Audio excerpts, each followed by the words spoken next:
പ്രോസിക്യൂഷന്റെ വാദം എന്താണ് നിതിൻ?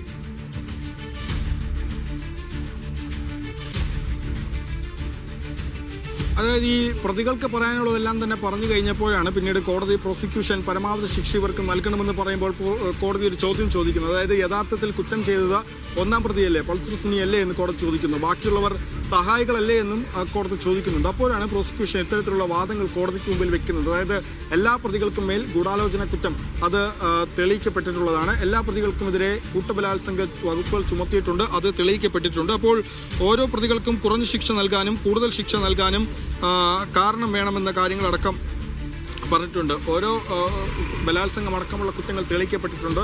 ഓരോ കുറ്റകൃത്യങ്ങളും ഓരോ കുറ്റങ്ങളും വ്യത്യസ്ത കുറ്റങ്ങളായി തന്നെ പരിഗണിക്കണമെന്നാണ് പ്രോസിക്യൂഷൻ പറഞ്ഞിട്ടുള്ളത്. ബലാത്സംഗം ഉൾപ്പെടെ നടത്തിയത് ഒന്നാം പ്രതിയാണെന്നാണ് ഇപ്പോൾ കോടതി പ്രോസിക്യൂഷന് ഒരു മറുപടി നൽകിയിരിക്കുന്നത്. പ്രോസിക്യൂഷന്റെ ഈ വാദങ്ങൾക്കൊക്കെ ശേഷം കോടതി പ്രോസിക്യൂഷനോട് പറഞ്ഞിരിക്കുന്നത് ഓരോ പ്രതികൾക്കും കുറഞ്ഞ ശിക്ഷ നൽകാനും കൂടുതൽ ശിക്ഷ നൽകാനും കൃത്യമായ കാരണം വേണമെന്നും ഒന്നാം പ്രതിയാണ് ബലാത്സംഗം നടത്തിയിട്ടുള്ളതെന്നുമാണ് കോടതി ഇപ്പോൾ പറഞ്ഞിട്ടുള്ളത്. ബാക്കിയുള്ളവർ സഹായികളായാണ് പ്രവർത്തിച്ചതെന്നുകൂടി കോടതി പ്രോസിക്യൂഷന് മറുപടി നൽകുന്നുണ്ട്. അപ്പോൾ പ്രോസിക്യൂഷന്റെ ആവശ്യം ഓരോ പ്രതികൾക്കും പരമാവധി എല്ലാ പ്രതികൾക്കും സമാനമായി തന്നെ പരമാവധി ശിക്ഷ നൽകണം, ജീവപര്യന്തം നൽകണം.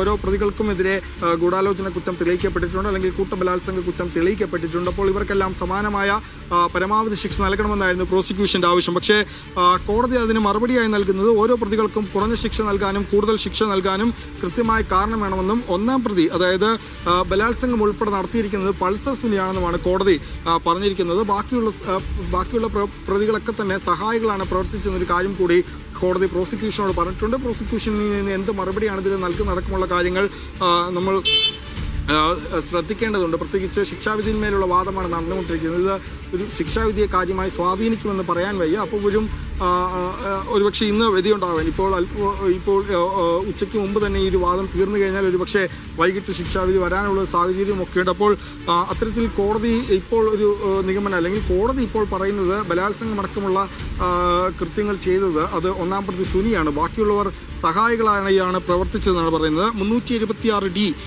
കൂട്ടബലാത്സംഗം എന്ന് പറഞ്ഞാൽ എല്ലാവർക്കും പങ്കുണ്ടെന്നാണ് പ്രോസിക്യൂഷൻ പറയുന്നത്. അതായത് ഈ പ്രതികൾക്കെതിരെ ചുമത്തപ്പെട്ട പ്രധാന വകുപ്പുകളൊന്നായിരുന്നു 376D. അത് കൂട്ടബലാത്സംഗമാണ്. 376-ൽ തന്നെ ഒരു ഉപവകുപ്പാണ്, വളരെ ഗുരുതരമായ ഒരു വകുപ്പാണ് 376D.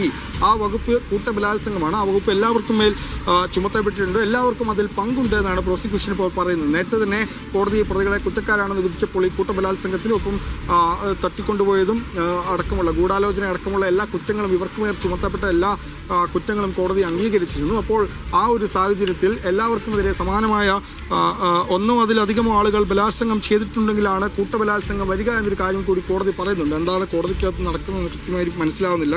ഈ പ്രോസിക്യൂഷൻ നടത്തുന്ന വാദങ്ങൾക്ക് കോടതി കൃത്യമായി മറുപടികൾ പറയുന്നു. കോടതി പ്രോസിക്യൂഷൻ എല്ലാവർക്കും ഗൂഢാലോചന കുറ്റം തെളിഞ്ഞിട്ടുണ്ടല്ലോ, അപ്പോൾ എല്ലാവരെയും സമാന പ്രതികളായി തന്നെ കാണണം.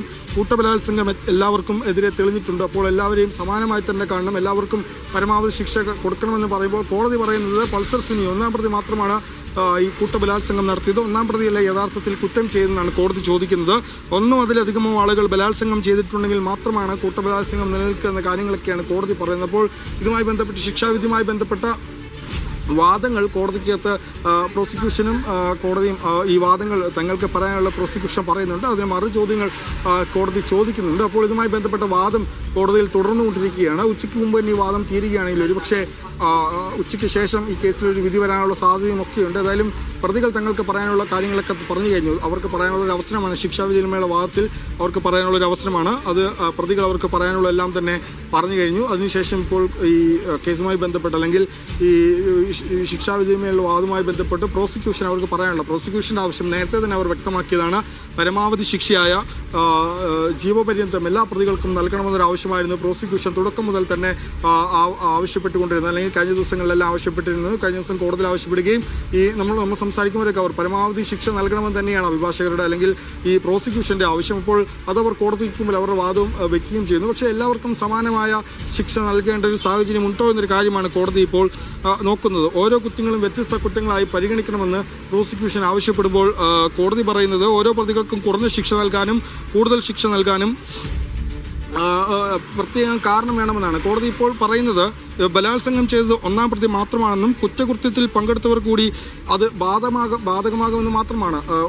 യഥാർത്ഥത്തിൽ ബലാത്സംഗം ചെയ്തത് ഒന്നാം പ്രതി മാത്രമാണ്. പൂർത്തിയാക്കാൻ അനുവദിക്കുക. കോടതിയിൽ ഒരു വാദപ്രതിവാദം നടക്കുന്നു, അല്ലെങ്കിൽ ഒരു തർക്കം നടക്കുന്നു എന്നാണ് മനസ്സിലാക്കുന്നത്. അതായത് തന്നെ പറഞ്ഞു പൂർത്തിയാക്കാൻ അനുവദിക്കൂ എന്ന് പ്രോസിക്യൂഷൻ കോടതിയോട് പറയുന്ന ഒരു സാഹചര്യമൊക്കെ അവിടെ നടക്കുന്നുണ്ട്. അതായത് കോടതിയിൽ ജഡ്ജിയും പ്രോസിക്യൂഷനും തമ്മിലൊരു വാദപ്രതിവാദവുമൊക്കെ നടക്കുന്നുണ്ട്. താൻ പറയുന്നത് പൂർത്തിയാക്കാൻ കോടതി അനുവദിക്കുന്നില്ല, അല്ലെങ്കിൽ സമ്മതിക്കുന്നില്ല എന്നാണ് പറയുന്നത്. തന്നെ പൂർത്തിയാക്കാൻ അനുവദിക്കൂ എന്ന് പ്രോസിക്യൂഷൻ കോടതിയോട് ആവശ്യപ്പെടുന്നുണ്ട്. ബലാത്സംഗം ചെയ്തത് ഒന്നാം പ്രതി മാത്രമല്ലേ എന്നും മറ്റ് പ്രതികൾ കൂടി കുറ്റകൃത്യത്തിൽ പങ്കെടുത്തതുകൊണ്ട് ഇത് ബാധകമാകുമെന്നല്ലേ എന്നും കോടതി ചോദിക്കുന്നുണ്ട്. യഥാർത്ഥത്തിൽ കുറ്റം ചെയ്തത് ഒന്നാം പ്രതി മാത്രമല്ലേ എന്നും കോടതി പറയുന്നുണ്ട്. മുഴുവൻ പറഞ്ഞു കഴിഞ്ഞാൽ ഞാൻ പറയാമെന്ന് കോടതി പറയുന്നു. പ്രോസിക്യൂഷൻ പറയുന്നു തനിക്ക് പറയാനുള്ളത് പറഞ്ഞു തീർക്കാനുള്ള അവസരം തരുമെന്ന്. അപ്പോൾ കോടതി മറുപടി പറയുന്നു മുഴുവൻ പറഞ്ഞു കഴിഞ്ഞാൽ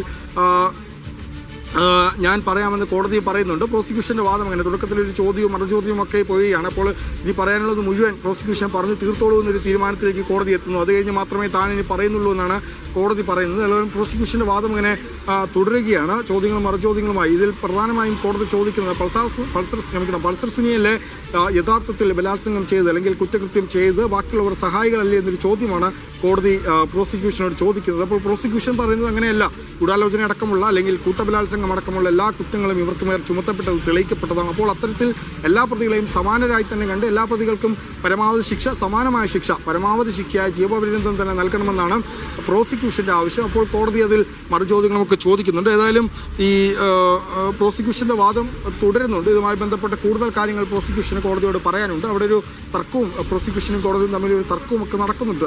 തന്നെ പറഞ്ഞു പൂർത്തിയാക്കാൻ അനുവദിക്കൂ എന്ന് കോടതിയോട് പ്രോസിക്യൂഷൻ ആവശ്യപ്പെടുന്നുണ്ട്. അപ്പോൾ താങ്കൾക്ക് പറയാനുള്ള മുഴുവൻ പറയൂ, അത് കഴിഞ്ഞ് താൻ ഇനി പറയുന്നുള്ളൂ എന്ന് കോടതിയും പറയുന്നുണ്ട്. അങ്ങനെ ഒരു വാദപ്രതിവാദവും ഒക്കെ അവിടെ നടക്കുന്നുണ്ട്, ഒരു തർക്കം നടക്കുന്നുണ്ട്. അതിനുശേഷം പ്രോസിക്യൂഷന്റെ വാദം ഇപ്പോഴും തുടർന്നുകൊണ്ടിരിക്കുകയാണ് ജിംസ്.